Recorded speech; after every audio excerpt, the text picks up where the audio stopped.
નરેન્દ્ર મોદી વિચાર મંચની ગુજરાત પ્રદેશ મહિલા શાખા દ્વારા નવા મહિલા કાર્યકરોની નિમણૂક કરી તેઓને પ્રમાણપત્રો આપી હોદ્દા ઉપર નિયુક્ત કર્યા. વંચિતવાણી દ્વારા કેમેરામાં કંડારેલી તસવીરો. પણ નિમણૂક થઈ છે. આજે આપણે અહીંયા બધા ભેગા થયા છે એનું કારણ એ છે કે આજે આપણે બધા નરેન્દ્ર મોદી વિચાર મંચના મેમ્બર થયા છે. આ મેમ્બર એટલે કે લાઈફ ટાઈમ તમે નરેન્દ્ર મોદી મંચ સાથે જોડાયેલા છો અને કાયમ માટે તમે જોડાયેલા રહેશો. આજે આપણે બધાને નિમણૂક પત્ર આપીએ છીએ એટલે કે એક અપોઇન્ટમેન્ટ લેટર આપીએ છીએ. એ તમારી ઓળખ છે જે તમે બહાર તમે કહી શકો છો કે હું આજે નરેન્દ્ર મોદી વિચાર મંચ સાથે જોડાયેલો છું. એની તમને આજે એક ઓળખ આપવામાં આવે છે. એની માટે આપણે બધા આજે અહીંયા ભેગા થયા છે. તો તમને આ જે હોદ્દો મળે છે એનો આપણે સમાજ માટે શું શું કરી શકીએ છીએ, કયા કયા ફેરબદલ લાવી શકીએ છીએ, સમાજ માટે શું કલ્યાણ આપણે કરી શકીએ છીએ આપણી પાસેથી અને નિસ્વાર્થ ભાવે આપણે શું સમાજની સેવા કરી શકીએ છીએ એ આપણે આજે અહીંયા આજથી ચાલુ કરવાનું છે. એટલે આભાર છે આપનો કે આપ સૌ અહીંયા આવ્યા છે. આભાર છે આપનો કે આપ એમને અમારા ઉપર છો અને અમારો સાથ આપ્યો છે. આની માટે એ બદલ આપનો ખૂબ ખૂબ આભાર. પ્રકાશભાઈ ભાવેશભાઈ કરશે.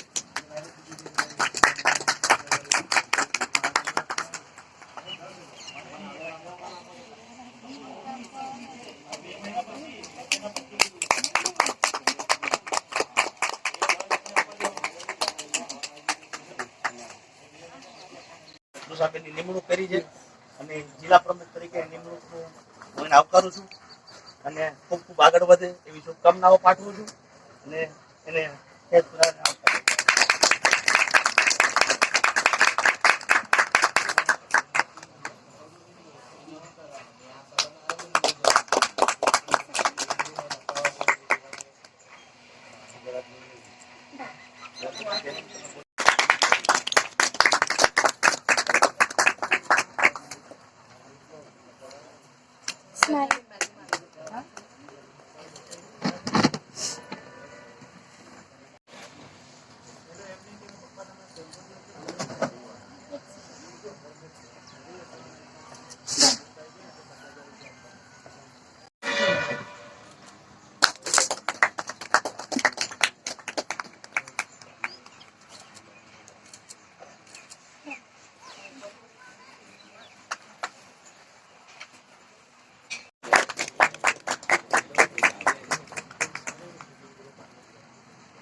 Thank you so much for giving me the opportunity.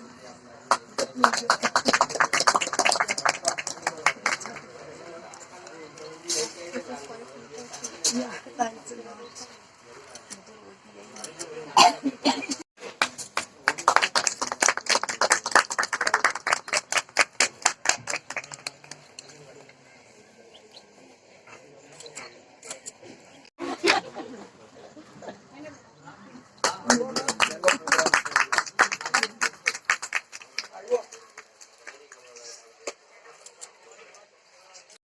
જય ભારત.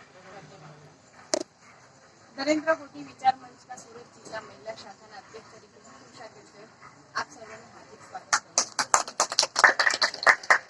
તમારો કિંમતી સમય કાઢીને તમે મારા ત્યાં આવ્યા મોદી વિચાર મંચ એ એક એવું મંચ છે જે નરેન્દ્ર મોદી સાહેબના વિચારો પર પ્રેરિત સંગઠન છે અને જે સમસ્ત ગુજરાતમાં કાર્યરત છે અને આજે આપણે એમાં સહભાગી થવા જઈ રહ્યા છીએ. નરેન્દ્ર મોદીના વિચારો માટે જો કહેવા જઈએ તો એમણે સમાજ અને રાષ્ટ્રમાં એવી ક્રાંતિ ફેલાવી છે અને એવા જાગૃત કાર્યો કર્યા છે જેના વિશે જો વાત કરવા જઈએ તો આખો દિવસ પણ ઓછો પડે.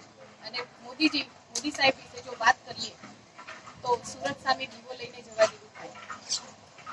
તો એના માટે હું આજે આ મહિલા સંગઠન આપણું અહીંયા એકત્રિત થયું છે તો એના માટે હું બે શબ્દો કહીશ કે મહિલાઓના સશક્તિકરણ માટે આપણા મોદી સાહેબે શું શું કાર્યો કર્યા. તો મોદી સાહેબે આપણા 2015માં બેટી બચાવો બેટી પઢાઓ યોજના અમલમાં લાવી જેનાથી આપણી બેન દીકરીઓને સારું એવું શિક્ષણ પ્રાપ્ત થઈ શકે. હિંસાથી પીડિત મહિલાઓને 181ની પોલીસ સુરક્ષા માટે એ લોકોને મદદ કરી એ યોજના અમલમાં લાવી. મુસ્લિમ મહિલાઓને ટ્રિપલ તલાકના ભયમાંથી મુક્ત કરી અને એમને એક આત્મસન્માન અપાયું. 2016માં પ્રધાનમંત્રી ઉજ્જવલા યોજના એમને આપણે યોજના આપી જેમાંથી ગરીબ અસહાય આર્થિક પરિસ્થિતિ ના હોય એવી લેડીઝોને એવી મહિલાઓને ઘરે ચૂલા કાઢી અને રસોઈ ગેસની સગવડ આપી જેનાથી એ લોકોની સ્વાસ્થ્ય બી સારા રહે અને ધુમાડા લાકડામાંથી એ લોકોને છુટકારો આપે. એ સિવાય ફ્રી સિલાઈ મશીન યોજનાઓ છે, નારી શક્તિના લગતી ઘણી બધી યોજનાઓ છે, સખી મંડળ છે અને એવા બહુ બધા એમને કાર્યો હાથ ધર્યા છે. તો આજે આપણું આ મંચ એના માટે એકત્રિત થાય છે કે આપણે પણ આ સંગઠનમાં જોડાવી અને સુરત જિલ્લા તાલુકા અને છેવાડાના ગામડાઓમાં નિસ્વાર્થ ભાવે આપણે એમને ત્યાં સુધી આ બધી સેવાઓના લાભ આપણે આપી શકીએ એના માટે આજે આ સંગઠન અમે ભેગું કર્યું છે અને એના અમે સહભાગી બન્યા છીએ. તો આપ પણ જો બધા આમાં સહભાગી થવા ઈચ્છતા હોય તો અમે તમને એક હોદ્દો આપીએ છીએ મંચમાં. અમે તમને એક હોદ્દો પત્રાંક તમને અમે આપીએ છીએ. તો એ પત્રાંક દ્વારા તમે એક હોદ્દો મેળવી અને અમારી આ સેવામાં સ્વ ઈચ્છાએ સહભાગી થઈ શકો છો. બસ આટલું કહીને હું મારી વાણીને વિરામ આપું છું. जो बनी है आज नई उसके लिए आप सभी को उसमें जुड़ने के लिए और जो नई जिम्मेदारी आपको मिली है उसके लिए बहुत बहुत शुभकामनाएं. आज शुभकामनाएं दे रही हूँ लेकिन आज ये चीज मान के चलिए जो जिम्मेदारी आज आपको मिली है उससे सिर्फ शुभकामनाओं से काम नहीं चलेगा क्योंकि बहुत महत्वपूर्ण पौधा है ये. क्योंकि नरेंद्र मोदी विचार मंच एक छोटी संस्था नहीं है, ये राष्ट्र लेवल की संस्था है और 2004 में इसका नींव रखी गई थी और आज तक उसके अंदर 3.5 करोड़ से ज्यादा लोग इसमें जुड़े हुए हैं. कोई इसमें जुड़ा या नहीं जुड़ा लेकिन आज नरेंद्र मोदी विचार मंच को सब जानते हैं, उसकी कार्यशैली और उसमें जो काम किए जाते हैं, उसमें जो मोदी जी की योजनाएं हैं या उनके विचार हैं, देश को आगे कैसे बढ़ाया जाए, देश का विकास कैसे किया जाए और उसके साथ साथ ऐसा नहीं कि सिर्फ देश का विकास, हर व्यक्ति का, चाहे वो महिला हो, युवा हो, बच्चे हो, कोई भी हो, हर व्यक्ति का उत्थान होना चाहिए, विकास होना चाहिए. इन बातों को ध्यान में रख के ही नरेंद्र मोदी विचार मंच का उद्भव हुआ था और यह अपने आप में अपनी सफलता की कहानी कहता है कि 2000 से आज 2023 हो चुका है. मतलब लगभग 19 साल तो हो गए और 20 साल मतलब जरूर हो जाएंगे. तो बहुत बड़ा पड़ाव है कि हमें यहाँ तक आज पहुंचे. ये अपने आप में इसकी सफलता की कहानी कहता है.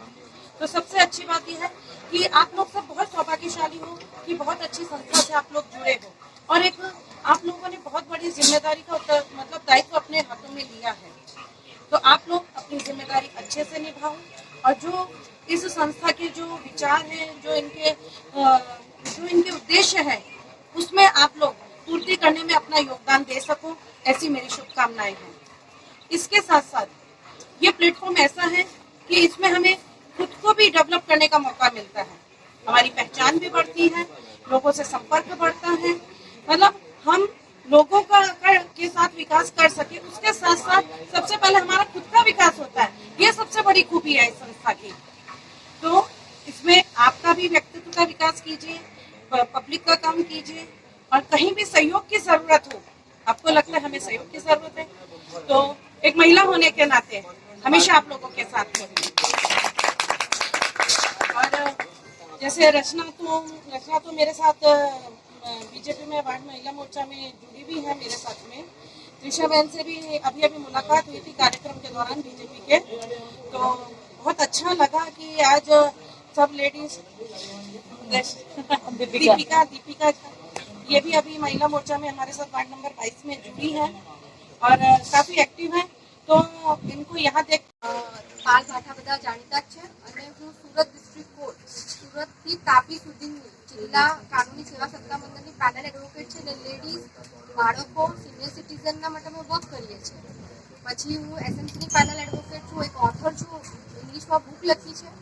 આજે એક નરેન્દ્ર મોદી વિચાર મંચ એક સારું એવું તમારું એક સંસ્થા જે આજે ઓપનિંગ થઈ છે એના માટે હું બધાને જ કોંગ્રેચ્યુલેશન્સ કહું છું અને સ્પેશિયલી તૃષાબેન એટલે કોંગ્રેચ્યુલેશન્સ કહું કે એમને અમને ઇન્વાઇટ કર્યા મને ને રશ્મિબેનને કે અમે એક પ્લેટફોર્મ પર આજે સાથે આવીએ. મારા ઉદ્દેશમાં તો આવે જ છે. મારે એવું કહેવું છે કે નરેન્દ્ર મોદી સાહેબે તો કેટલી બધી તરક્કી કરી જ છે, સુરતને બધું આપ્યું જ છે. આજે તમે કાલે જોયું કે ડાયમંડ બુચનું ઓપનિંગ થયું છે, વર્લ્ડમાં આટલા મોટા છે. એરપોર્ટ જે ઇન્ટરનેશનલ બન્યું, 2015માં ઇન્ટરનેશનલ એરપોર્ટ બનવા માટે અમે એક લડત આપેલી, સાગર ચેન બનાવેલી હતી. ત્યારે હું લીગલ એડવાઇઝર સુરત એરપોર્ટની હતી, ત્યારે એમને મને આશીર્વાદ પણ આપેલા છે. અને એમની સાથે મારું પપ્પાનું ને એમનું ફેમિલી રિલેશન જેવું જ છે. અમે એક જ કાસ્ટના છીએ એટલે બધું એ જ રીતે છે. પણ હું લેડીઝને એમ કહું છું કે કોઈ દિવસ પોતાની જાતને એકલા ના સમજવાનું. કોઈ આપણે કંઈ બોલી જાય તો આપણે એની સામે જવાબ નથી આપવાનો, પણ એને શાંતિથી એવી રીતે સોલ્યુશન લાવવાનું છે, પ્રોબ્લેમ સોર્ટ આઉટ કરવાના છે કે આપણો ઝઘડા વધે નહીં. તૃષાબેને 181ની જે વાત કરી એ છે તે હેલ્પલાઇન નંબર છે, એવા બધા 1098 છે તે બચ્ચાઓ માટે બી છે કે તમે ચાઇલ્ડ વેલફેર માટે કરો છો. એટલે તમારે ચાઇલ્ડ વેલફેરના બી કામ સાથે કરવાના છે કે જે છોકરાઓ એ ચાલી લડી પર કામ કરતા કે કોઈ, તો તમારે એને એજ્યુકેશન આપવાની છે, એમાં મદદ કરવાની છે. કોઈના ઝઘડા થતા હોય તો આપણે એમ કે આપણે ઝઘડામાં પડવું નથી, પણ આપણે હેલ્પલાઇન કરી 181ને કે બોલાવીને કે એનું સોર્ટ આઉટ કરી શકીએ છીએ. આપણે એને વિડીયો ઉતારવો કે એવું બધું નથી કરવાનું. એટલે મારું આ માધ્યમથી તમને શુભેચ્છા છે. તમે આગળ કાયદેકીય કંઈ જરૂરી પડે તો મને યાદ કરજો, હું તમારી સાથે છું. मिलेगा इन्हीं से मिलेगा. મારું નામ ભાવેશ દીપાભાઈ વાઘમશી છે. સુરતથી ગુજરાત પ્રદેશનો મહામંત્રીનો મારો હોદ્દો છે મેન શાખામાં. બેનને તો બધું કહી દીધું છે, 2004થી સંસ્થા ચાલે છે, આખી હિસ્ટ્રી બેનને ખબર છે. બધું તૃષાબેને બધું કીધું છે કે નરેન્દ્રભાઈની જે યોજનાઓ છે ગુજરાતની એ બધી આખી વિગતો બધી કહી દીધી છે. આપણું નરેન્દ્ર મોદી વિચાર મંચ એક રાજકીય પક્ષ નથી, કોઈ પાર્ટી પોલિટિકલ નથી. આપણું નરેન્દ્ર મોદી વિચાર મંચનો એક યોદ્ધા 3.5 કરોડથી વધારે યોદ્ધા છે. આપણે માત્ર એટલું જ કામ કર્યું, નરેન્દ્રભાઈ મોદીના 2 હાથ કેમ મજબૂત કરે. એટલે એક લોજિક છે, એક વ્યક્તિ હોય આપણી સંસ્થાનું, એક વ્યક્તિ હોય, એક કાર્યકર્તા હોય, એ 50 વ્યક્તિને એવું કહી શકે કે આપણે નરેન્દ્રભાઈને મત આપવા, 50 વ્યક્તિને એવું કહી શકે. અને આપણે હું તમારું XYZ આપણે કહીએ 50 જણાને, 50 જણા તો એવું આપણે કહીએ એમ કરી દે ને. એટલે આપણે ખાલી એટલું જ કામ કરવાનું. 2024 નજીક આવી રહી છે, નરેન્દ્રભાઈના 2 હાથ મજબૂત કરવાના છે અને 400 કરતા વધારે સીટ ઉપર આપણે જીતાડવાનું. વધુમાં તો કામ કરવામાં ધ્યાન આપવાનું છે, વાતોના વડા કરવાના નથી. એટલું કહીને વિરમું છું. तबीयत ठीक नहीं थी इतने अच्छे से, बट तृषाबेन और रचनाबेन ने बोला कि नहीं आना है, इम्पोर्टेंट कार्य है, हमें करना है, नरेंद्र मोदी जी के लिए करना है. आपको विश्वास हम देते हैं. नरेंद्र मोदी जी मंच हमारे लिए क्यों इम्पोर्टेंट है, क्योंकि आज जहाँ पे नाम से बात हुई थी, ये कॉर्पोरेटर लेवल पे काम कर रहे थे, बड़े ओहदे पे. ये मैम यहाँ पे मतलब डिस्ट्रिक्ट कोर्ट में काम कर रहे हैं, तो उनसे बहुत सारी हमें चीजें समझ में आ रही है. वो एक चीज हमारे एक महिला को बताएंगे कि नहीं ये मंच क्यों जरूरी है और क्यों ये बातें हमारे लिए इम्पोर्टेंट है. यानी कि मैं एक टीचर हूँ, 11-12 के बच्चों को पढ़ाती हूँ. मैं बच्चों के डायरेक्टली जाके तो नहीं बता सकती, लेकिन मेरे साथ काम करने वाले, तो ये चीजें हम छोटी मात्रा में कम ना, बट हम बीजेपी के लिए करने का प्रयास जरूर करेंगे. आज का कार्यक्रम आज तो ड्यूटी थी तो आने में थोड़ा मुझे देरी हो गई, तो मैं क्षमा चाहती हूँ पहले अध्यक्ष जी से. बट ये प्रोग्राम में आना हमारा वर्क था, क्योंकि हमें बहुत बड़े लोगों से मिलने मिला, उनसे जो उन्हें नॉलेज शेयर किया, अभी नहीं, उन्होंने बोला कि 12 महिला जोड़ी है, तुम लोग सिर्फ 5-5 जोड़ो तो हमारे इससे संख्या बढ़ेगी। तो यही हम छोटा मोटा कार्य करने का हम प्रयास करेंगे। आज के प्रोग्राम में आए हुए हैं यहाँ पे कॉर्पोरेट मैम अध्यक्ष, मुझे मालूम नहीं आपका होता, बट जिला के महामंत्री, प्रदेश महामंत्री एंड हमारे वार्ड नंबर 22 के रश्मि जी कॉर्पोरेटर एंड एडवोकेट, एंड उसके साथ साथ हमारे यहाँ के अध्यक्ष नरेंद्र मोदी जी के अध्यक्ष, और यहाँ पे अभी जो न्यूली अपॉइंटेड हुए सारे जो लोग हैं उनका मैं तहे दिल से नरेंद्र मोदी विचार मंच से धन्यवाद कहती हूँ। और हमसे कुछ भूल हो गई है बात करने में तो प्लीज मुझे माफ कर दीजिएगा, मेरा ये पहली बार हम यहाँ पे गुजरात स्टेट में बात कर रहे हैं। हम पहले महाराष्ट्र में काम किया करते थे, पर मुझे कभी ऐसा नहीं लगा कि भाई गुजरात महाराष्ट्र, पहले लोग ऐसे देखते कि आगे अरे बाप रे तू मराठी है या ऐसा कुछ, अभी तक तो मुझे यहाँ पे कभी कुछ फील नहीं हुआ। तो मुझे बहुत अच्छा लग रहा है गुजरात में आके, फील अच्छा मिल रहा है। तो यहाँ के प्रोग्राम में आप सब लोग आए, आपकी उपस्थिति हमारे लिए अनमोल थी, आपका नॉलेज हमारे लिए बहुत मायने रखता है।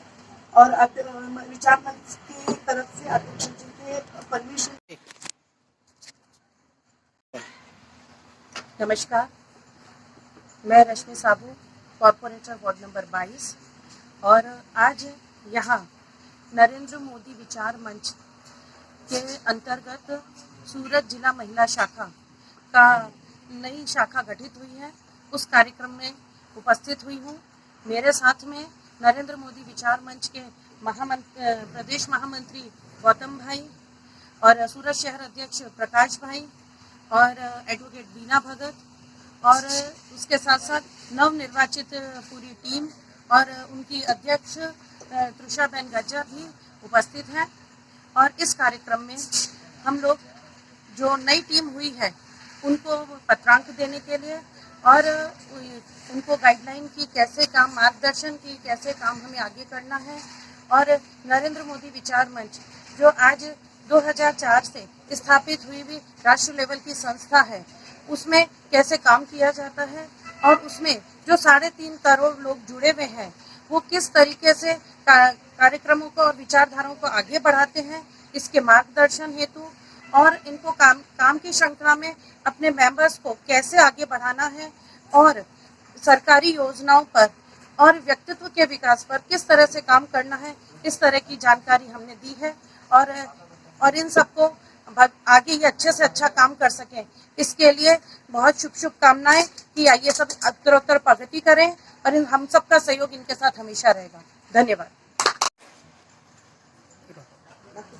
बीना Bhagat, advocate and notary, Surat district court जिला कानूनी सेवा सत्तामंडल panel advocate, SMC panel advocate. હું આજે એક નરેન્દ્ર મોદી વિચાર મંચમાં એક ગેસ્ટ તરીકે ઇન્વાઇટ થઈ છું. મારી સાથે સાથીમાં રશ્મિબેન સાબુ છે જે કોર્પોરેટર છે અને તૃષાબેન ગજ્જર જે મારા એક ફ્રેન્ડ કમ આજે અધ્યક્ષ બન્યા છે, તો એમને શુભકામના આપું છું. તમામ બહેનોને શુભકામના આપું છું કે આપણા જે નરેન્દ્ર મોદી સાહેબ છે તે ઉત્તરોત્તર પ્રગતિ તો કરે જ છે, પણ વુમેન્સ માટે એટલું બધું ધ્યાન આપે છે કે અમારા જેવા નોટરીઓને પણ એટલી બધી વુમેન્સોને નોટરી બનાવેલી છે કે પોતે આજે એના હસબન્ડ ના હોય તો એ નોટરીથી બી કામ કરી શકે, વકીલાતની કોઈ જરૂર નથી હોતી. તેવી રીતે ચાઇલ્ડ વેલફેર કેરનું પણ એમને બહુ ધ્યાન આપ્યું છે. હેલ્પલાઇન નંબર બી આપી છે કે કોઈ લેડીઝને કોર્ટમાં ના જવું હોય તો એ સપોર્ટ પણ લઈ શકે છે. 181નો 1098 છોકરાઓની હેલ્પલાઇન નંબર છે. આ બધા તમામ સુવિધા આપેલી છે, એટલે ફાસ્ટ ટ્રેક કોર્ટો ખુલી છે. એટલે હું આ તમામ બહેનોને એમ કહું છું કે તમને જે આજે એપોઇન્ટમેન્ટ લેટર મળ્યો છે તો તેમને હું શુભેચ્છા આપું છું અને એટલું બધું કહું છું કે તમારે કામ કરવાનું છે, આ લેટર લઈને બેસવાનું નથી. સોશિયલ વર્ક કરો, જેને એજ્યુકેશન નથી મળતું તેને તમે એજ્યુકેટ કરો, બચ્ચાઓને તમે સાથે મેળવો. જે આ રેપોના કેસો થાય છે તેમાં તમે જાગૃતતા લાવો કે આ બધું કેવી રીતે બને છે. જેની મેન્સ ગિલ્ટી માઇન્ડ હોય છે તે માણસોના તમારા વિચાર, જે ગંદા દિમાગ હોય છે તેને તમે સારા વિચાર આપીને પણ તમે એને સુધારી શકો છો. Thank you so much.